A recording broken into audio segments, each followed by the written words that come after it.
Administrative Region, and other guests will now enter the summit venue. Please give them a warm welcome.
Good morning, ladies and gentlemen. My name is Laura Kosensen, and I'm pleased to be your MC today.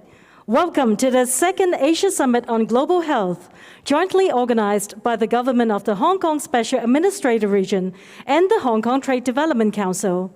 Thank you for joining us physically here in Hong Kong and online from around the world. May I first invite Ms. Margaret Fong, Executive Director of the Hong Kong Trade Development Council, to deliver her welcome remarks. Ms. Fong, please.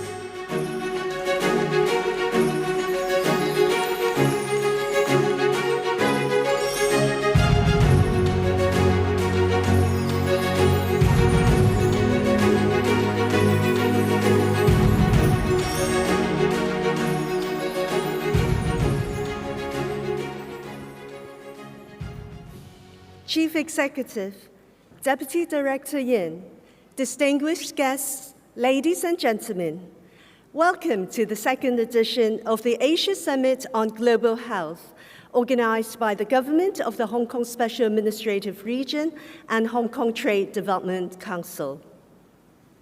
Given the health challenges over the past 3 years, healthcare has become more important than ever to our economy and society.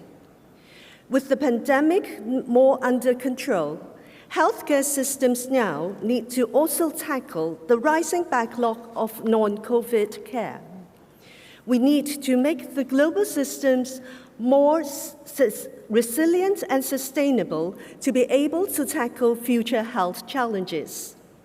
To do that, we must unite to ensure healthcare systems across the world can withstand another epidemic. We need to work together across sectors and borders and seek innovative solutions. With this in mind, the theme of our summit this year is charting a new course in healthcare through collaboration. Healthcare advances have been remarkable over the years. They have delivered great benefits to the society, improving average lifespans and quality of life. Many of these advances are the result of joint efforts across sectors and borders. The pandemic catalyzed collaboration. We need to continue this momentum to pave the way to new prospects. Ladies and gentlemen, these prospects can be found in Asia, the world's fastest-growing healthcare market. The huge China market, led by the Guangdong, Hong Kong, Macau Greater Bay Area, or GBA, provides a boost to business. In the GBA, we are seeing breakthroughs in finance, medical and healthcare, and tech and innovation. ASEAN's healthcare market is also developing at great speed, and the Regional Comprehensive Economic Partnership, or RCEP, opens up new opportunities to innovate healthcare. The prospects in Asia are tremendous.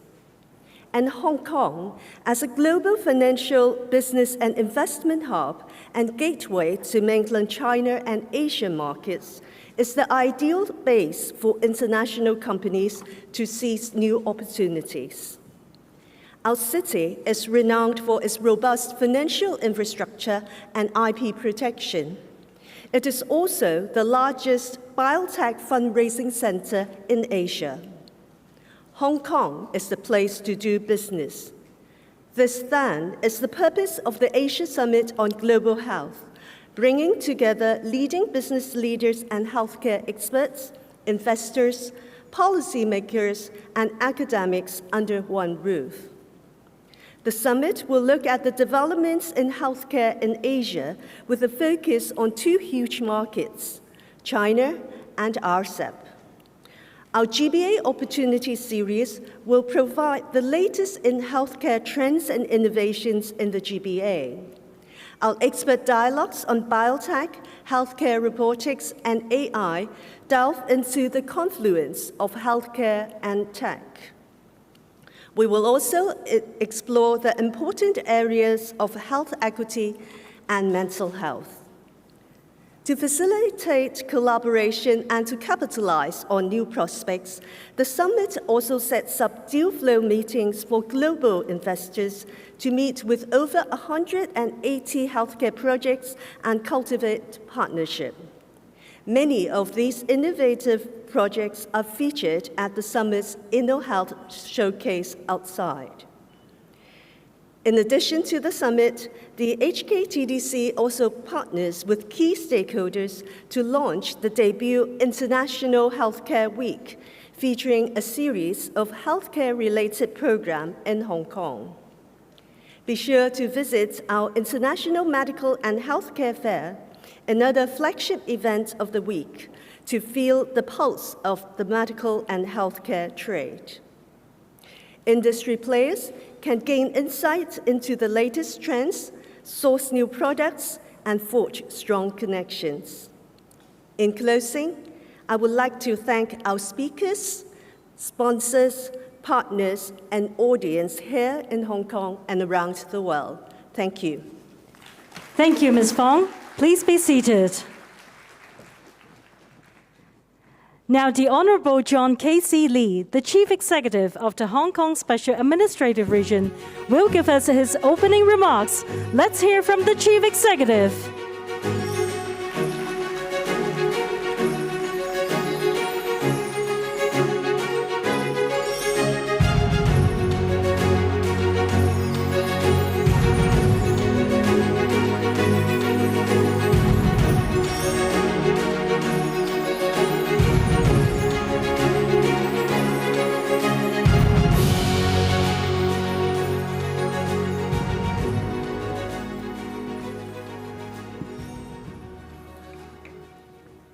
Deputy Director Yin Zhonghua of the Liaison Office of the Central People's Government in the Hong Kong SAR, Ms. Margaret Fong, Executive Director of the Hong Kong Trade Development Council, distinguished guests, ladies and gentlemen, good morning to you all, and good day to all of you joining online from Hong Kong, throughout Asia, and around the world.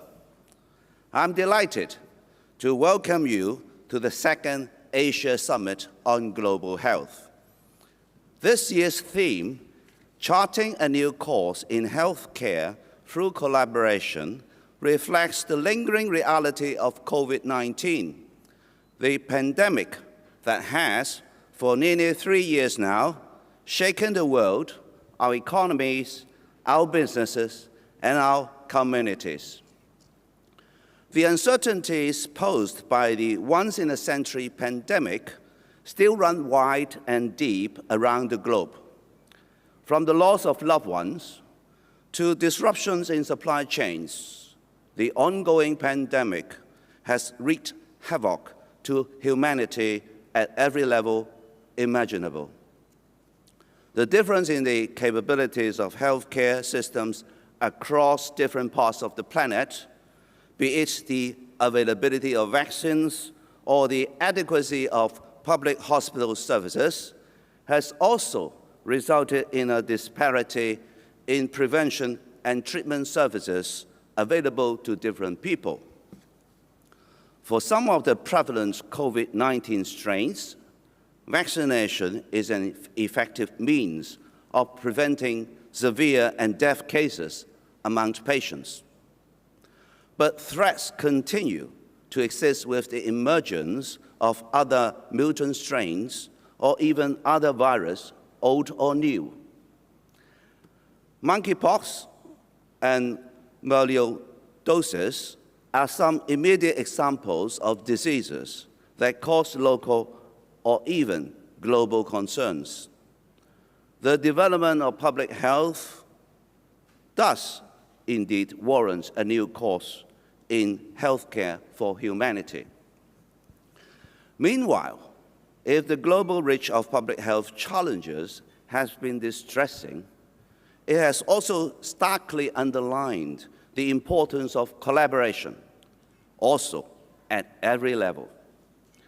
More than just a slogan, the theme of today's summit, collaboration, should serve as a pivotal strategy, the road to take if we are to move with speed and certainty into recovery and make our way towards a flourishing future. That promising prospect has brought together some 21,000 business and academic leaders, investors, startups, policymakers, and a world of healthcare professionals for this two-day summit. And you have come to this right place for that prospect. Hong Kong is well known for its tenacity and adaptability in face of challenges. In the next couple of minutes, I would like to share with you our three directions in charting the new course in healthcare through collaboration. First, promoting innovation in public health. Innovation and technology is the heart of Hong Kong's policy priorities and our drive to create collaborative programs and initiatives with our country and the larger world in order to tackle healthcare and other challenges.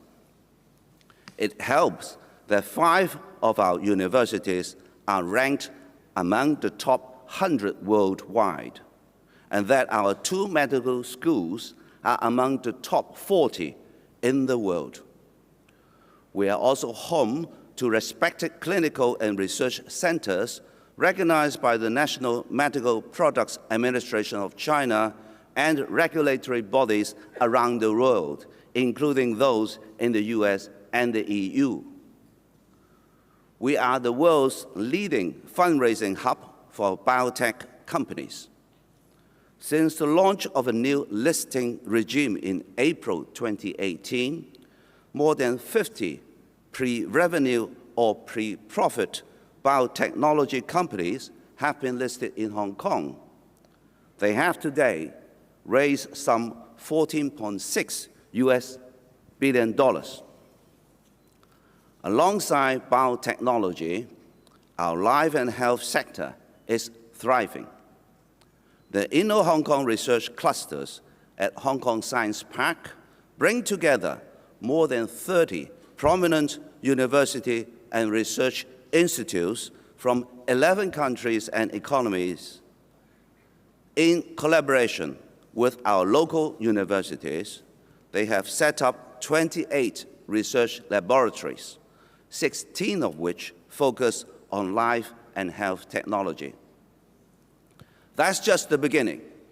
We are investing some $1.3 billion to promote life and health technology.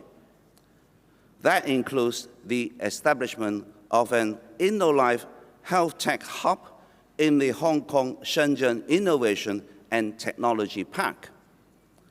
As announced in my policy address last month, we are setting aside an additional 10 billion Hong Kong dollars, equivalent to $1.3 billion to launch a research, academic, and industry sectors 1+ scheme next year.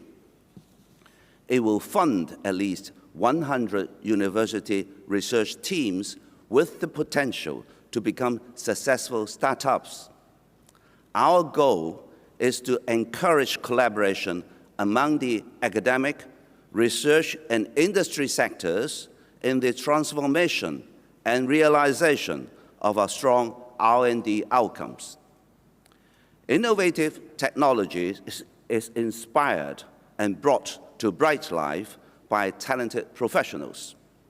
That brings me to our second direction, which is about ensuring a sustainable drive of competitiveness. Given our far-reaching ambition in INT and its critical role in our future, Hong Kong needs the best from the world to ensure we stay on the top in health and in other areas. We shall establish the Office for Attracting Strategic Enterprises, which will come up with tailor-made facilitation measures for representative enterprises around the world to commence operation in Hong Kong. Beginning in 2024, we will make use of land in the Hong Kong-Shenzhen Innovation and Technology Park and 5 billion Hong Kong dollars in funding, equivalent to some 640 million US dollars, to attract notable companies and talents to Hong Kong. Our focus will be on such strategic industries as life and health technology.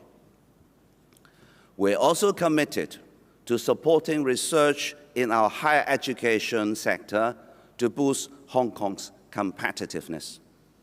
In my policy address, I've promised to expand our funding for research positions at universities, boosting the number of publicly funded postgraduate research places by almost 30% over the next 2 years. Eventually, we target to have 35% of our university students studying STEAM subjects in the coming 5 years. Our third direction, and perhaps the most important one, is restructuring our healthcare system. The policy address offers a wealth of healthcare initiatives to build a healthier Hong Kong. At present, the healthcare system in Hong Kong focuses more on treatment than prevention. That will soon change. We will invest additional resources to promote primary health care, shifting our emphasis from a treatment-oriented, hospital-based system to one focused on prevention and the community. A primary healthcare blueprint will be published before year's end. District health centers will serve as the hub for primary healthcare services. We will partner with the private healthcare sector to promote a family doctor for all concept.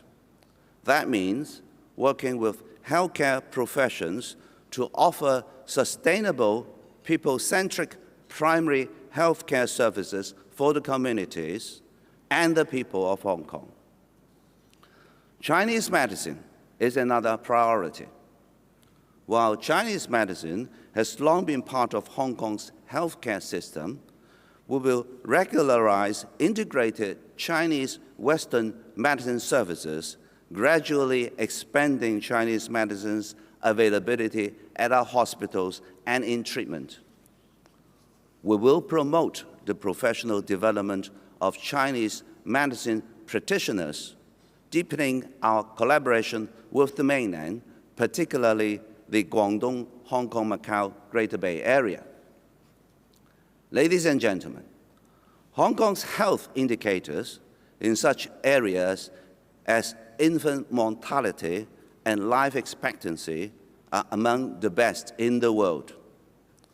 We want to keep it that way. And more, my policy address will strengthen support measures allowing our elderly to age in place. It will also set up 16 new neighborhood elderly centers offering enhanced service for them. Despite our aging population, despite the daunting challenges of providing quality, affordable, and inclusive health care for all, I'm confident that with an innovative and determined approach, we will meet these challenges. It's much the same with COVID-19. Since taking office in July, my team and I have made substantive progress in lifting restrictions while containing the number of confirmed cases and protecting the healthcare system and our high-risk population. This includes canceling the route-specific flight suspension mechanism, introducing the red and amber codes for risk-based classification and management, and putting an end to the inbound compulsory hotel quarantine, a mechanism that has been in place for more than 2 years. We will continue to identify room for lifting restrictions in an orderly and progressive manner. Let me put it another way. We are working on specific and dedicated plans to ensure major events and economic activities can be held smoothly, to open up Hong Kong, to bring a world of business back to Hong Kong as quickly and as safely as we can. This summit, as well as last week's Global Financial Leaders Investment Summit and FinTech Week, are welcome examples. Then there was the Hong Kong Rugby Sevens, a return in a blaze of blessed glory, on and off the pitch, last weekend after an absence of 3 years. A total of 65,000 spectators have enjoyed an energetic weekend together. And the Sevens will be back again, I'm delighted to say, in just a few months. My thanks to the Hong Kong Trade Development Council for organizing this high-profile two-day summit in concert with the Hong Kong SAR government. It is, let me add, the flagship event of the inaugural International Healthcare Week, which got going at the beginning of the month and continues throughout this weekend. Healthcare Week presents a variety of medical conferences, meetings, and seminar events. It includes the 13th Hong Kong International Medical and Healthcare Fair, running alongside the summit. The trade fair features more than 300 exhibitors and their innovative healthcare products and services around the world. It is on show here at the Hong Kong Convention and Exhibition Center through tomorrow, online until 18th of November. On that note, I wish you all a very rewarding summit and the best of business and healthcare in the coming year. Thank you. Thank you very much, Mr. Lee, for your opening remarks. Please be seated. Thank you. Ladies and gentlemen, this year's ASGH is themed Charting a New Course in Healthcare Through Collaboration. The event brings together all stakeholders, from policymakers to healthcare experts to renowned academia and influential business leaders, together with industry players, innovative startups, and investors from around the world to exchange insights, explore opportunities, and collaborate for a sustainable and resilient future. Coming up next, ladies and gentlemen, is the leading address by Dr. Susanna Jakob, Deputy Director General of the World Health Organization. Let's hear from Dr. Jakob.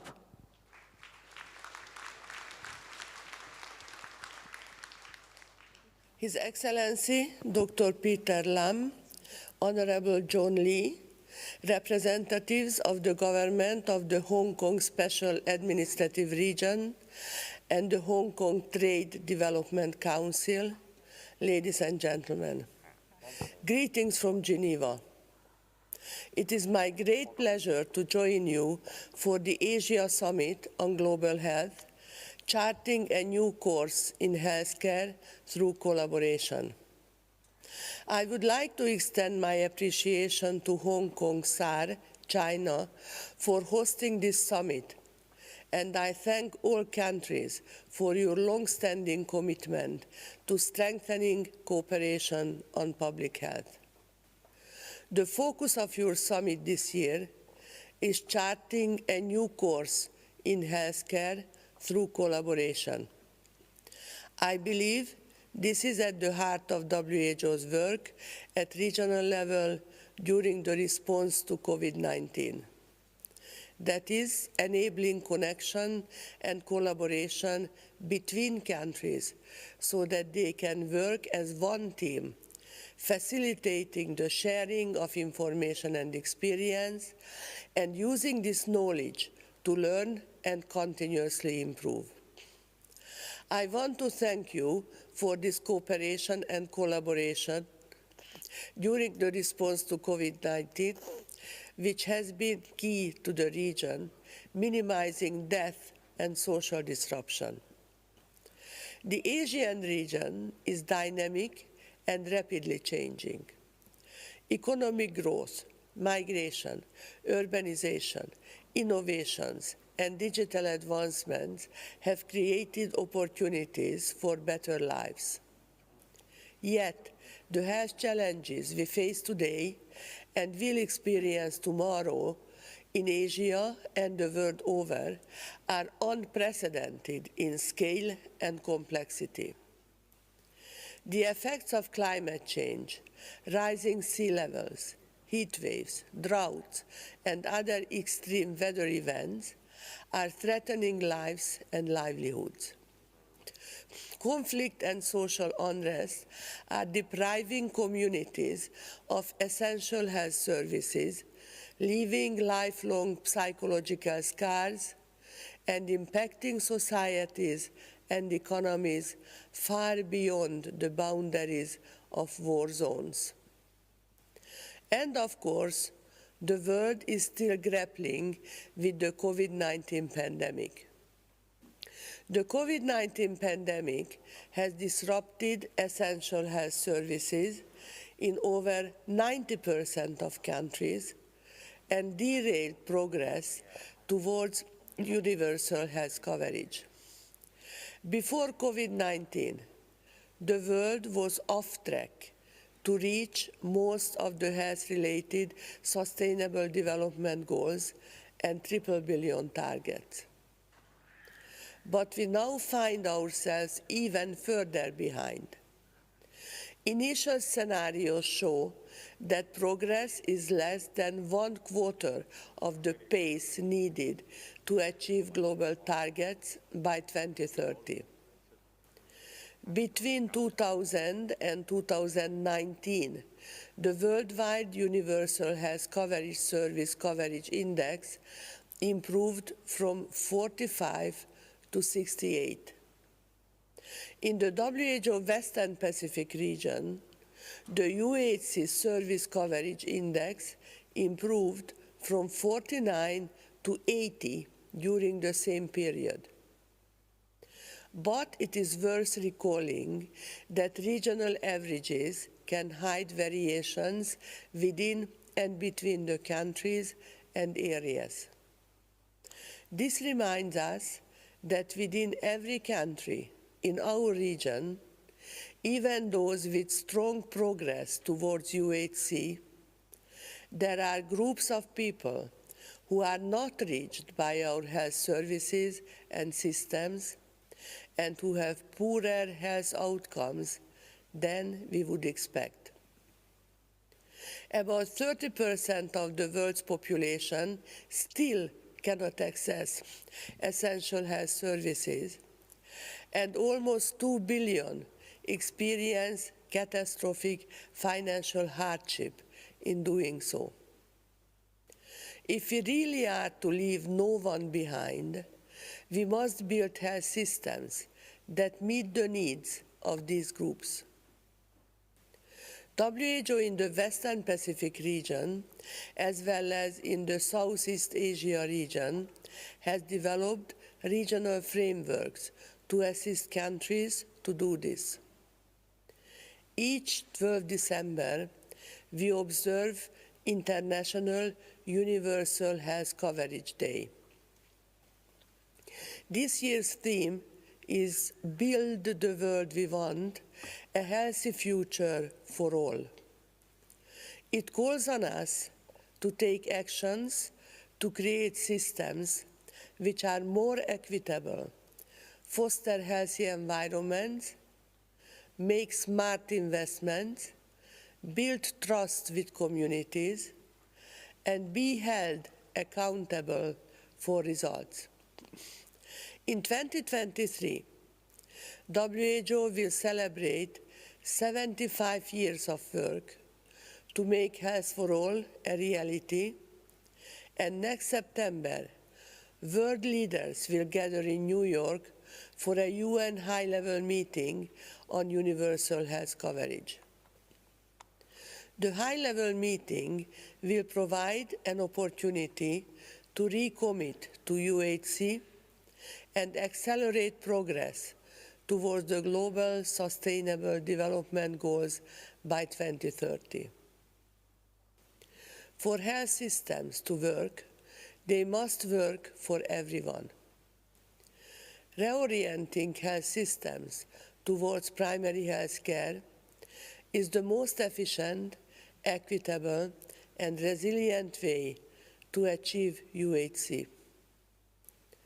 Transforming healthcare systems to be ready for the challenges of the future requires strong primary health care that can address the growing burden of non-communicable diseases, provide care to growing aging populations, and be financially sustainable. WHO in the Western Pacific region has developed a regional framework, and in the Southeast Asia region, a strategy on the future of primary health care to develop member states in this transformation. As we emerge from the COVID-19 pandemic, we recognize the need to strengthen and future-proof health systems so that they support health and development for all, including the most vulnerable. This November, WHO will convene the 6th meeting of the Technical Advisory Group on Universal Health Coverage in the Western Pacific region to seek input from member states, experts, and partners on the draft tool to guide countries' UHC roadmaps. As we near 3 years of the COVID-19 pandemic, more than 600 million people have been infected with the virus globally, and more than 6.5 million lives have been lost. Over 90% of the countries reported disruptions in essential health services, and COVID-19 exposed glaring global inequities. For example, only 24% of the population in low-income countries are vaccinated with at least one dose, compared to 72% in high-income countries. The pandemic also had knock-on effects across the Sustainable Development Goals, particularly on poverty levels, education, and gender-based violence. Today, the world is progressing at less than a quarter of the rate needed to achieve UHC and other health-related targets of the SDGs. We have an opportunity, indeed an obligation, to learn from this pandemic and accelerate progress towards ensuring that more people benefit from universal health coverage, are protected from health emergencies, and enjoy better health and well-being. This won't be easy. And so, to focus our efforts, WHO has outlined priority areas where we can learn from the COVID-19 response and double our progress towards the triple billion targets and SDGs. These include to promote, provide, and protect health, making an urgent paradigm shift to addressing the root causes of disease, radically reorienting health systems towards primary health care as the foundation of universal health coverage, and urgently strengthening health emergency preparedness and response systems and tools. And to power, partner, and perform for health, harnessing the power of science, research, innovation, data, delivery, and digital technologies as critical enablers, and urgently strengthening WHO as the leading and directing authority on global health. While we continue to respond to and recover from this pandemic, we must also look to the future. And this is why I am so pleased to see your focus on charting a new course. And this is very much aligned with the vision for the future towards the healthiest and safest region that is guiding WHO and member states in the Western Pacific. Investments in non-communicable disease prevention and control, innovations to enhance health service delivery, building healthy cities, and promoting healthy and active aging, among other areas, will accelerate social and economic growth for decades to come.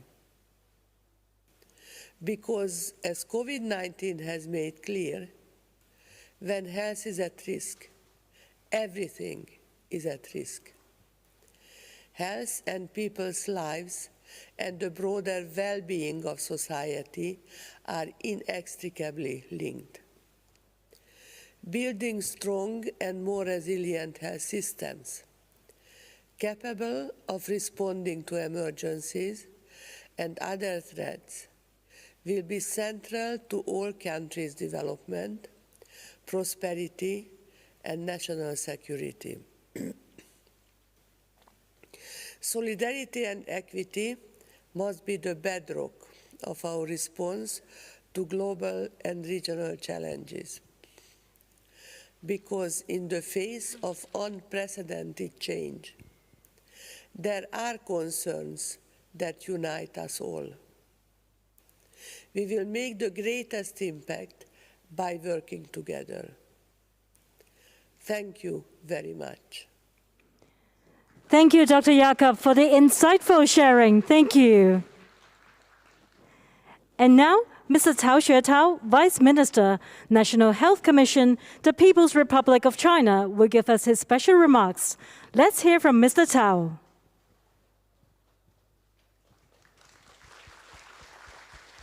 女士们、先生们，大家好！很高兴视频出席2022年亚洲医疗健康高峰论坛。本届论坛是香港特别行政区新一届政府就任后首场医疗健康领域重大国际性活动，也是我履职国家卫生健康委副主任后首次参加与香港的交流活动。我谨代表国家卫生健康委，代表马晓伟主任，向论坛顺利开幕表示热烈祝贺，也向各位嘉宾致以诚挚问候。今年适逢香港回归祖国25周年，回顾过往，香港的医疗健康事业取得了一系列历史性成就，医疗体系不断发展完善，坚持预防为主的健康理念，在全港范围内开设地区康健中心，强化基层服务，控烟工作卓有成效，15岁以上人群吸烟率首次降至个位数，多个健康指标在亚洲乃至全球处于领先水平。回顾过往，我委与香港业界保持密切交流，在医院管理、临床技能、疾病预防控制、突发公共卫生事件应对、医学人才培养、传统医药等领域开展广泛而深入的合作。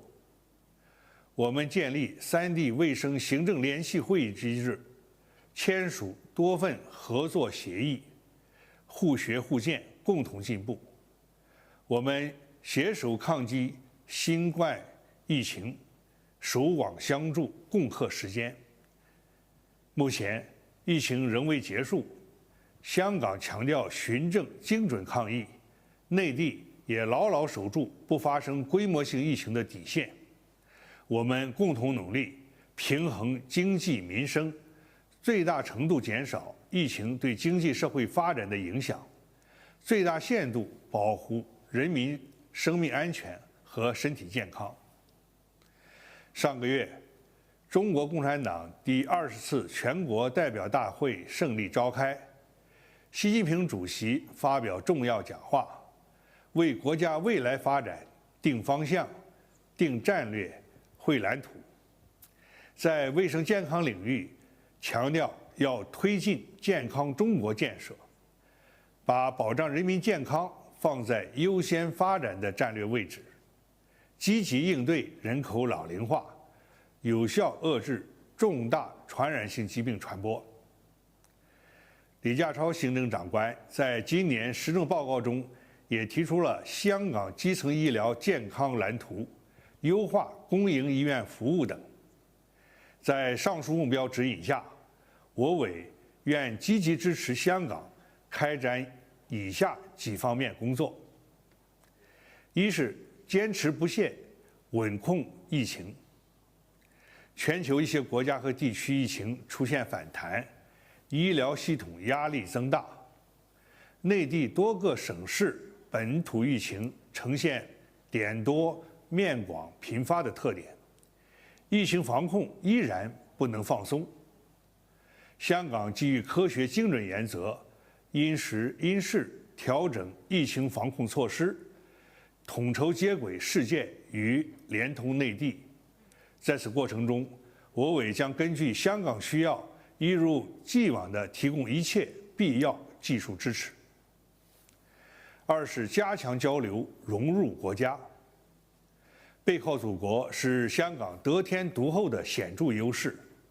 我委欢迎香港医学界、护理界团体、医学院校等积极与内地同行交流，在医学科技创新与应用、临床实践等方面增强合作。